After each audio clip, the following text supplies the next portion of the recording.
வணக்கம். எனக்கு ஒரு சின்ன கருத்து.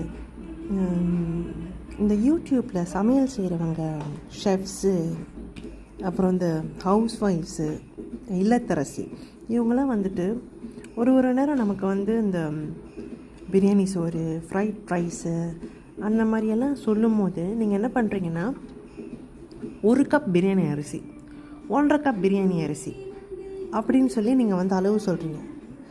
அதே ஒரு பிகினர் குக் வந்து கொஞ்ச நாள் கழித்து ஒரு 3-4 பேருக்கு சமைக்கணுன்னா, ஒரு புளிக்குழம்பாக இருக்கட்டும், ஒரு ஃப்ரைட் ரைஸாக இருக்கட்டும், இல்லை ஒரு சாம்பாராக இருக்கட்டும், எப்படி செய்யலாங்கிறது வந்துட்டு ஒரு சில பேர் வந்து I think you don't consider. ஏன்னா குறிப்பிட்டு வந்து இப்போ வியூவர்ஸ் வந்துட்டு என்னென்னா,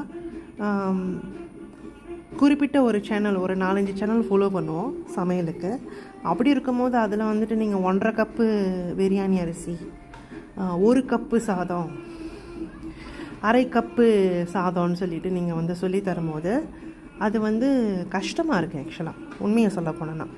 ஏன்னா பிகினர் குக் வந்து எப்போதுமே பிகினர் குக்காக இருக்க மாட்டாங்க. ஸோ உங்களுடைய வீடியோவில் வந்துட்டு ஓகே, இப்போ நான் 1 கப் செய்கிறேன், இதே வந்து ஒரு 4 பேருக்கு நீங்கள் செய்யணுன்னா, இல்லை 3 பேருக்கு செய்யணுன்னா என்ன அளவு, ஒரு காய்கறி எடுத்திங்கன்னா எவ்வளோ நேரம் மூடி வைக்கணும், எவ்வளோ நேரம் கொதிக்கணும், இதெல்லாம் வந்து கொஞ்சம் நீங்கள் ஃபோக்கஸ் பண்ணி சொன்னால் நல்லாயிருக்கும். ஏன்னா வந்து பிகினர் குக் வந்து எப்போதுமே வந்து பிகினராக இருக்க மாட்டாங்க இல்லையா. சம்டைம்ஸ் வந்து 1 கப் எடுக்கும் போது நம்ம வந்து 4 பேருக்கு எத்தனை கப் எடுக்கணும் அப்படிங்கிறது கொஞ்சம் கன்ஃபியூஸாக இருக்கும். ஸோ இதெல்லாம் வந்து நீங்கள் ரெக்டிஃபை பண்ணி வீடியோ பண்ணிங்கன்னா நல்லாயிருக்கும். ஏன்னா வந்துட்டு இந்த புளிக்குழம்பு வைக்கிறது, இந்த சாம்பார் வைக்கிறது எல்லாமே ஒரு சில பேர் வீடியோஸ் பார்த்திங்கன்னா கொஞ்சம் கொஞ்சமாக செய்கிறீங்க.